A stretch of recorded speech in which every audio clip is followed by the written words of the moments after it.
खबर अमेरिका के Los Angeles से आ रही है, जहां एक रैली के दौरान एक ट्रक ने कई लोगों को कुचल दिया। घटना उस वक्त हुई जब ईरान के निर्वासित crown prince Mohammad Reza Pahlavi के समर्थक ईरान में जारी प्रदर्शनकारियों के समर्थन में सड़कों पर थे। लोग लॉस एंजलिस के वेस्ट वुड इलाके में विलशायर फेडरल बिल्डिंग के बाहर जमा थे। तभी ईरान की राजशाही के विरोधी संगठन MEK का स्टिकर लगा एक ट्रक ने प्रोटेस्ट कर रहे लोगों को कुचल दिया। तेजी से ये ट्रक इन लोगों को कुचलते हुए आगे निकल गया। इस हमले में कई प्रदर्शनकारी घायल हो गए हैं। घटना में शामिल ट्रक पर ईरान के इतिहास से जुड़ा एक राजनीतिक संदेश भी लिखा हुआ था। ट्रक के किनारे पर लिखा था नो रजीम। ट्रक पर लिखा था कि अमेरिका 1953 को मत दोहराओ। ये दो तस्वीरें आपके सामने, भीड़ में कैसे ट्रक घुसा और उसके बाद लोगों को कुचलता हुआ आगे बढ़ गया।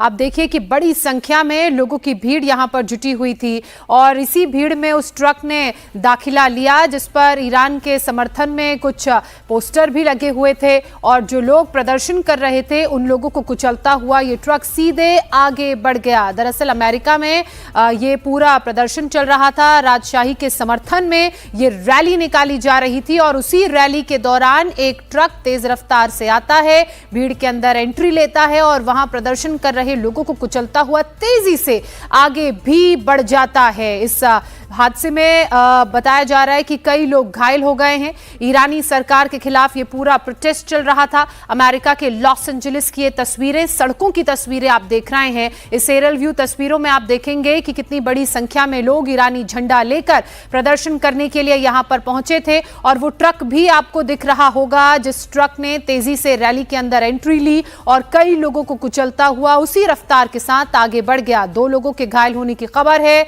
और उसके बाद से ही पुलिस मौके पर पहुंची और हालात को संभाला। तो ये बड़ी खबर अमेरिका के लॉस एंजलिस से, जहां पर रजा पहलवी के समर्थक प्रदर्शन कर रहे थे।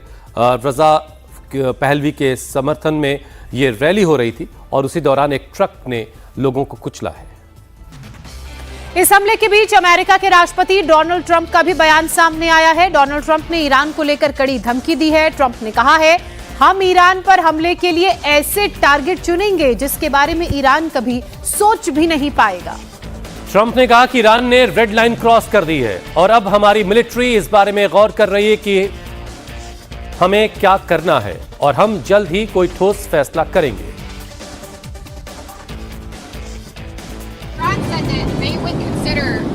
Military and commercial bases as legitimate targets if you struck.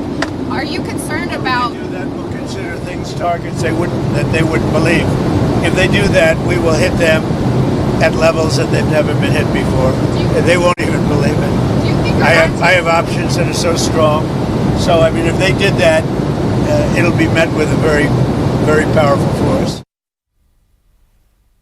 Specifically, Iran said that they would consider military and commercial bases as legitimate targets if you struck. Are you concerned about If they do that, we'll consider things targets they wouldn't believe. If they do that, we will hit them at levels that they've never been hit before. They won't even believe it. do you think I have options that are so strong. So I mean, if they did that, it'll be met with a very, very powerful force.